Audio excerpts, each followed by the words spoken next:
Hi, I am Maniyar Ziaullah Samiullah from Englurdu High School, Nandurbar. मेरे project का नाम retractable farm roofing है। हमारा मुल्क भारत एक खेती प्रधान देश है। यहाँ की तरक्की का दारोमदार ज़्यादातर खेती पर है। मुल्क की 70% आवाम की रोज़मर्रा की ज़रूरत का ताल्लुक़ खेती या इससे जुड़े कारोबार से है। गुज़िश्ता 10 से 15 सालों से किसान बहुत ज़्यादा परेशानियों का शिकार हुए हैं। इनमें कुदरती आफात जैसे बाढ़, तेज़ बारिश, बेमौसम बारिश, आंधी तूफान की वजह से फसलों का बड़े पैमाने पर नुकसान हुआ है।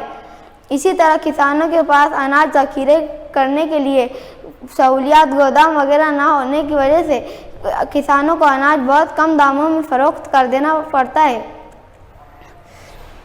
इस बिना पर किसान बहुत ज़्यादा परेशानियों का शिकार हुए। इसीलिए हज़ारों किसानों ने खुदकुशी ऐसा कदम उठाया। इसीलिए हमने ये प्रोजेक्ट रिट्रैक्टेबल फार्म रूफिंग बनाया है। इस प्रोजेक्ट को बनाने के पीछे हमारी ये सोच है कि इससे किसानों और फसलों को बहुत अच्छे और देरीना फ़ायदे। रिट्रैक्टेबल छत के इस्तेमाल से हम फसलों को आंधी तूफान, तेज़ बारिश, बेमौसम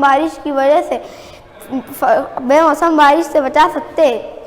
इसी के साथ हमने इसमें ऐसे सिस्टम भी लगाए जिससे कैद की सूरत में फसलों को फव्वारा पाशी के जरिए सिंचाई की जा सकती है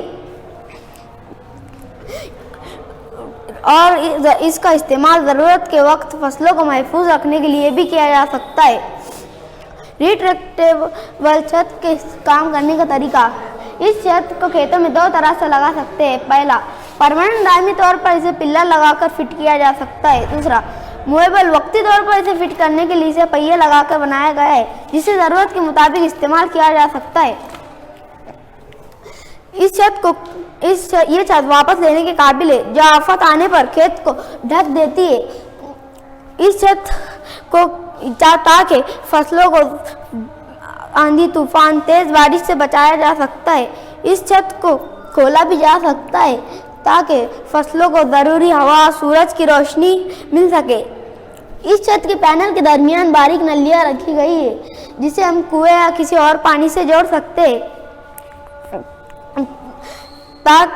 ताकि सूखे या कम बारिश की सूरत में हम फसलों को खेतों की फव्वारा पाशी के जरिए सिंचाई की जा सकती है।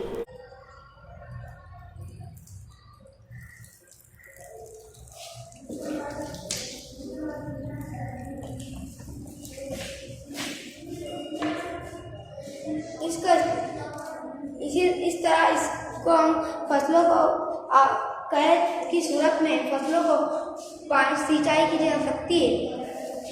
रिट्रैक्टेबल फार्म रूफिंग के एडवांटेजेस। इसके 8 एडवांटेजेस है। पहला,